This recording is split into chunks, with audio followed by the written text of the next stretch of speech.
Olá, pessoal. Sejam todos muito bem-vindos ao nosso canal. Hoje vamos mergulhar em um dos capítulos mais poéticos e profundos da Bíblia, Eclesiastes. Capítulo 12 é um texto que fala diretamente ao coração, especialmente sobre a juventude, a velhice e o verdadeiro propósito da vida. Então pegue sua Bíblia, prepare seu coração e vamos juntos nessa jornada. O capítulo começa com um chamado poderoso: lembra-te do teu Criador nos dias da tua mocidade, antes que venham os maus dias e cheguem os anos dos quais venhas a dizer, não tenho neles contentamento. Essa é uma mensagem direta para os jovens. Salomão, o pregador, está nos dizendo: não espere a vida passar. Não espere as dificuldades chegarem para buscar a Deus.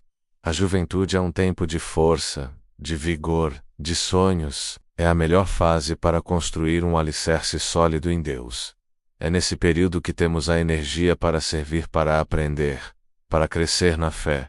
Se deixarmos para depois, podemos chegar a um ponto em que a vida perdeu a cor, a alegria, e olhamos para trás com arrependimento, dizendo, não tenho mais prazer em nada disso. O convite é para hoje, para agora. Viver uma vida com propósito desde o início. A partir do versículo 2, Salomão usa uma série de metáforas incríveis para descrever o processo de envelhecimento. É uma poesia sobre a fragilidade do corpo humano. Ele diz, antes que se escureçam o sol, e a luz, e a lua, e as estrelas, isso pode se referir à visão, que vai se tornando mais fraca com o tempo. A luz da vida vai diminuindo, e tornem a vir as nuvens depois da chuva, pode simbolizar os problemas e as tristezas que parecem não ter fim na velhice. Um ciclo de dificuldades. No versículo 3, a poesia continua. No dia em que tremerem os guardas da casa, que são os braços e as mãos, que perdem a firmeza, e se encurvarem os homens fortes, que são as pernas, que já não sustentam o corpo com a mesma força de antes, e cessarem os moedores por já serem poucos, uma clara alusão aos dentes que caem, e se escurecerem os que olham pelas janelas. Mais uma vez falando da visão. Os olhos que perdem o seu brilho e sua clareza. É uma imagem muito forte de como nosso corpo, essa casa temporária, vai se desgastando. O versículo 4 descreve a perda da audição e as mudanças no sono, e as portas da rua se fecharem, por causa do baixo ruído da moedura. As portas da rua podem ser os lábios, e o baixo ruído da moedura, a mastigação, que se torna mais difícil. Ou pode significar um isolamento social, o idoso se fechando para o mundo. E se levantar a voz das aves sugar o sono livre, acordando com qualquer barulhinho, e todas as filhas da música se abaterem, a voz que perde a potência e a capacidade de cantar, e também a audição que já não aprecia a música como antes. No versículo 5, Salomão fala dos medos e da fragilidade física que chegam com a idade. Temerem o que é alto, medo de que é de saber. Houver espantos no caminho, a ansiedade e os sustos se tornam mais frequentes. Florescer a amendoeira é uma bela imagem dos cabelos brancos, como as flores brancas da amendoeira. O gafanhoto for um peso, até as coisas mais leves se tornam um fardo, o corpo fica pesado, e perecer o apetite, a perda do desejo, seja pela comida ou pelos prazeres da vida. E tudo isso aponta para uma direção, porque o homem se vai à sua casa eterna, e os pranteadores andarão rodeando pela praça. A morte é o destino final do corpo. O versículo 6 usa metáforas ainda mais dramáticas para descrever a morte, antes que se rompa o cordão de prata, que pode simbolizar a medula espinhal, a conexão vital, e se quebre o copo de ouro, talvez o cérebro ou o crânio, que guarda a nossa consciência, e se despedace o cântaro junto à fonte, o coração que para de bombear o sangue, e se quebre a roda junto ao poço, o sistema circulatório que falha. São imagens de coisas valiosas e essenciais que se quebram, se rompem, cessando a vida. A mensagem é clara: a vida é frágil e tem um fim. Então chegamos ao clímax dessa descrição no versículo 7.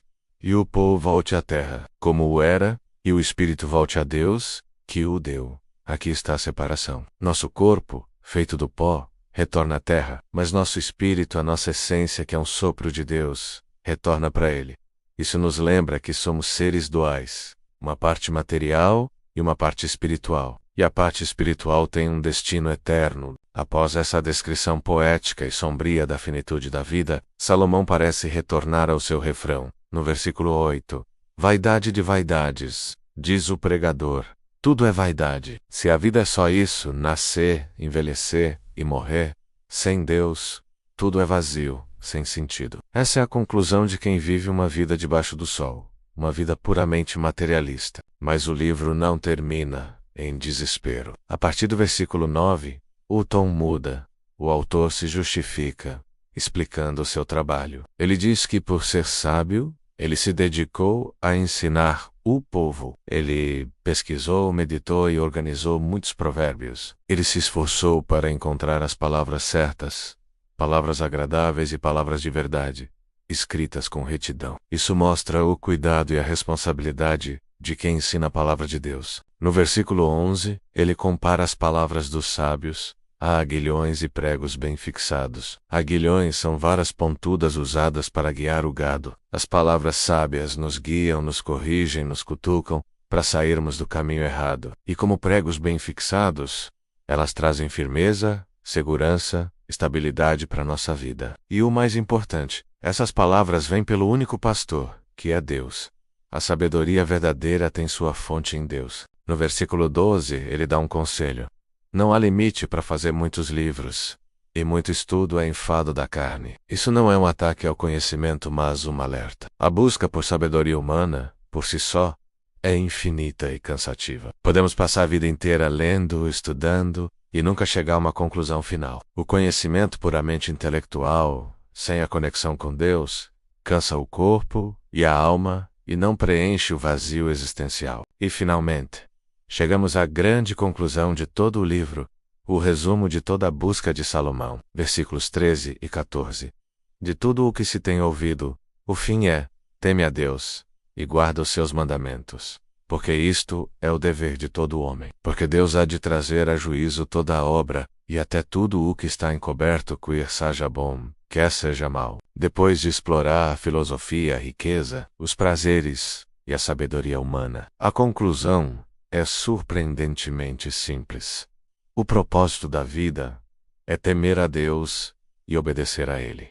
Temer a Deus não é ter medo, mas ter um profundo respeito, reverência e amor, reconhecendo quem Ele é, e guardar os seus mandamentos é a consequência prática desse temor. É viver de acordo com a sua vontade. Isso, diz Salomão, é o dever de todo homem. É para isso que fomos criados. E o motivo final é a responsabilidade. Nós prestaremos contas da nossa vida a Deus. Nada ficará escondido. Cada ação, cada palavra, cada pensamento, seja bom ou mau, será julgado por Ele.